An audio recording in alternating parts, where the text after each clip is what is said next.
नमस्कार, स्वागत है। आज हम पढ़ेंगे अपन प्योर सबस्टेंस के बारे में। प्योर सबस्टेंस यानी कि शुद्ध पदार्थ।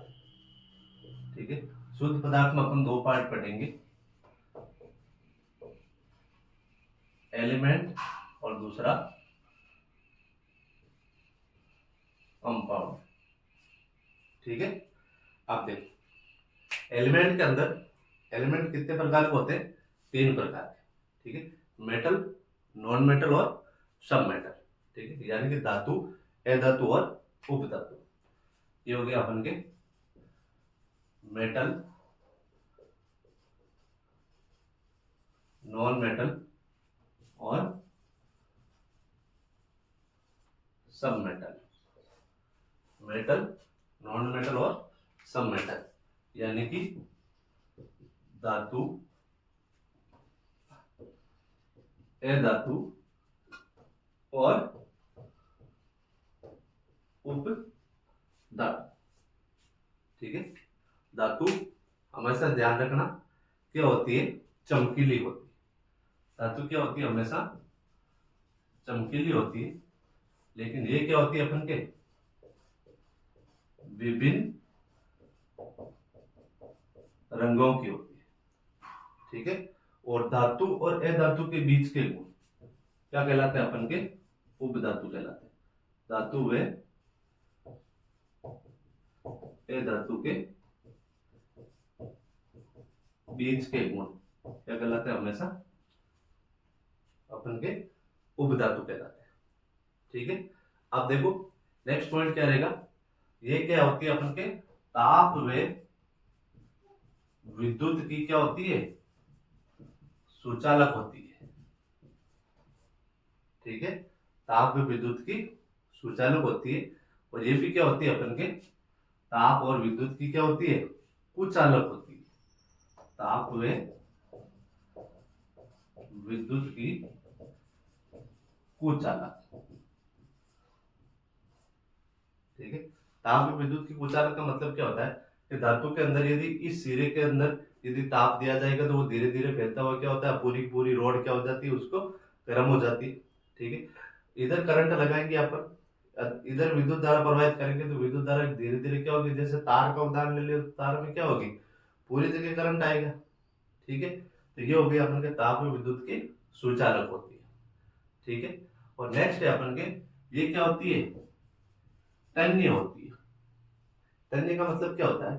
किसी भी धातु के टुकड़े को यदि अपन खींचेंगे, ठीक है, तो क्या होता है? वो धीरे धीरे लंबा हो जाता है और लंबा होकर किस में परिवर्तित हो जाता है? अपन के तार के अंदर परिवर्तित हो जाता है। ठीक है, तो ये क्या है?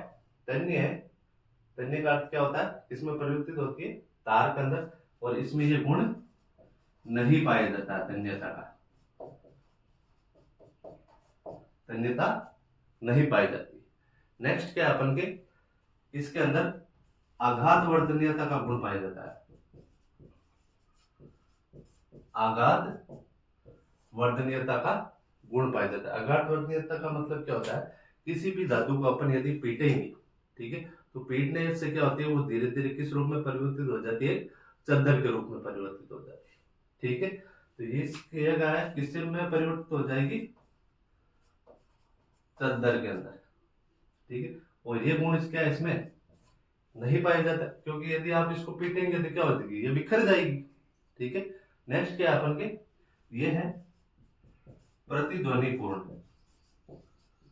प्रतिध्वनिपूर्ण का मतलब क्या होता है? जब अपन इसके अंदर पीटते हैं इसको तो क्या होती है? इसके अंदर आवाज उत्पन्न होती है। ठीक है, और जबकि ये क्या है? प्रतिध्वनिपूर्ण नहीं है। ठीक है, अब देखें जैसे इसका एग्जांपल ले अपन, तो क्या है? सोना हो गया, चांदी हो गया, ठीक है, लोहा हो गया, ये सब किसके हैं? अपन के धातु के। और दूसरा अपन के जैसे ए धातु के अंदर लेंगे तो क्या हो जाएगा? जो जैसे जितनी भी गैसें हैं, हाइड्रोजन, ऑक्सीजन, आयोडीन, ठीक है, ब्रोमीन, क्लोरीन, ये ब्रोमीन, क्लोरीन, और सब मेटल का एग्जांपल यदि पूछ लिया जाए तो बोरोन, सिलिकॉन, जिरकोनियम, ठीक है। ये सारे क्या है अपन के उपधातु है, ये अधातु है और ये अपन के धातु है, ठीक है। तो क्या हो गया अब देखो, धातु, अधातु और उपधातु। धातु हमेशा क्या होती है, चमकीली होती है, और जबकि ये क्या होती है, विभिन्न रंगों में पाई जाती है। और धातु और अधातु के बीच के गुण क्या कहलाते हैं, अपन के उपधातु कहलाते हैं, ठीक है। धातु के अंदर तन्यता का गुण पाया जाता है, इसमें तन्यता का गुण नहीं पाया जाता है। धातु विद्युत के सुचालक होती है, ये क्या होती है, कुचालक होती है, ठीक है। और इसमें आघातवर्णीयता का गुण पाया जाता है, धातु के अंदर इसमें आघातवर्णीयता गुण नहीं पाया जाता है। और इसमें क्या है, प्रतिध्वनिपूर्ण का गुण पाया जाता है, इसमें प्रतिध्वनिपूर्ण ये नहीं है, ठीक है। और उदाहरण के अंदर सोना, चांदी, ठीक है, लोहा, जितनी भी जो धातुएं हैं, ठीक है। और इसका उदाहरण कौन सा है, hydrogen, oxygen, iodine, bromine, chlorine, ठीक है। और उपधातु का बोरॉन, सिलिकॉन, जिरकोनियम, ये जो धातुएं होती है वो क्या होती है, अपन के उपधातु होती है, ठीक है।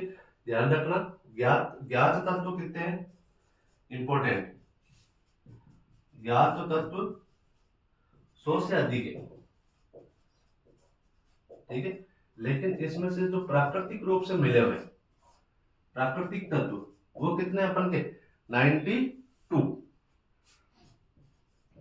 कितने तत्व है अपन के 92।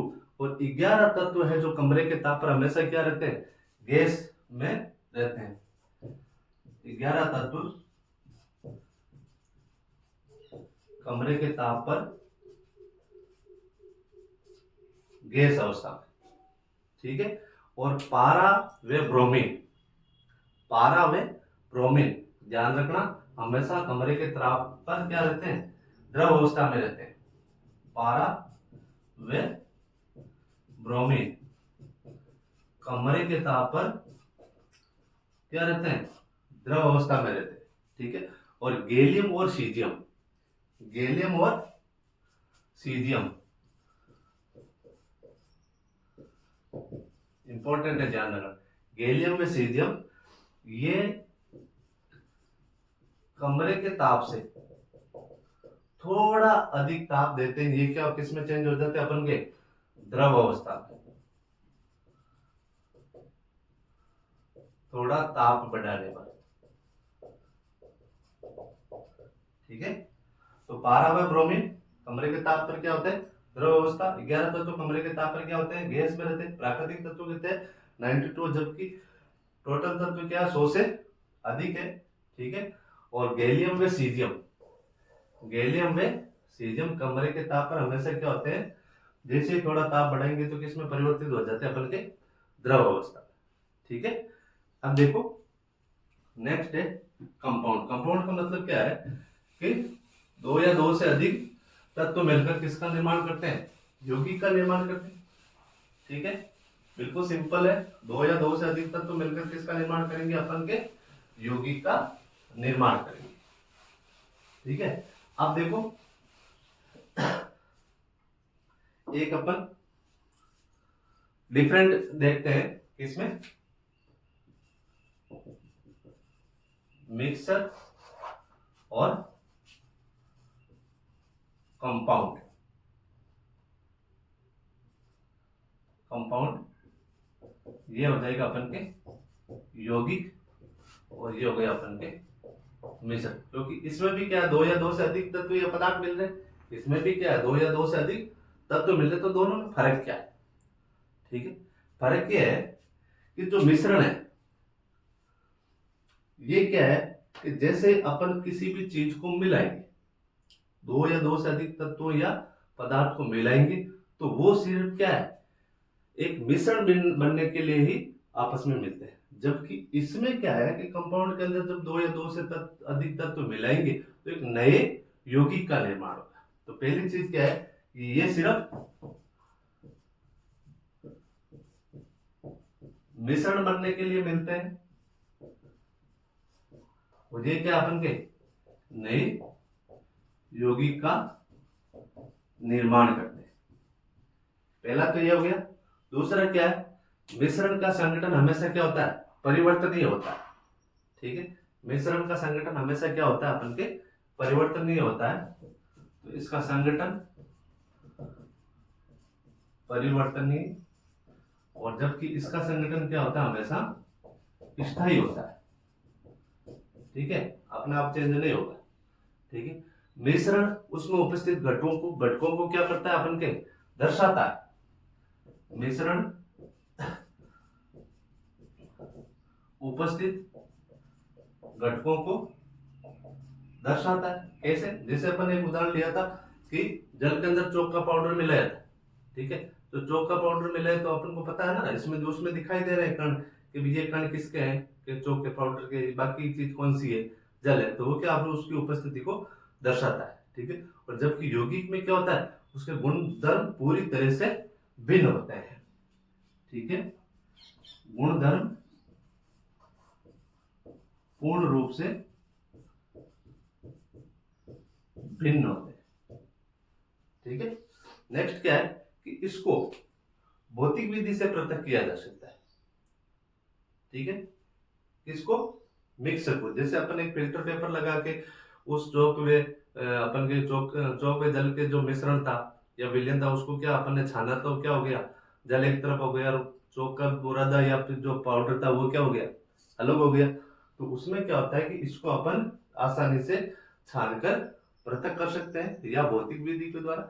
और ये क्या होता है हमेशा रासायनिक विधि से ही पृथक होते हैं। रासायनिक विधि में जैसे रासायनिक विद्युत रासायनिक प्रक्रिया हो गया या फिर रासायनिक कोई भी विधि होगी। ठीक है, तो इसको अपन भौतिक विधि से पृथक करते हैं, इसको रासायनिक या विद्युत रासायनिक विधि से पृथक करेंगे। ठीक है, ये हो गया अपन के तीसरा पार्ट। ठीक है, अपन ने 3 पार्ट पढ़े थे। ठीक है, ये अपन के कौन सा पार्ट है? थर्ड पार्ट है। थर्ड पार्ट में अपन ने क्या पढ़ा? Pure substance, second. ठीक है, और सेकंड पार्ट में अपन ने क्या पढ़ा था? सस्पेंशन और कोलाइडल सॉल्यूशन। ठीक है, और फर्स्ट पार्ट में क्या पढ़ा था अपन ने? मिक्सचर पढ़ा था और सॉल्यूशन पढ़ा था। ठीक है, तो ये हो गया अपन के 3 पार्ट कंप्लीट।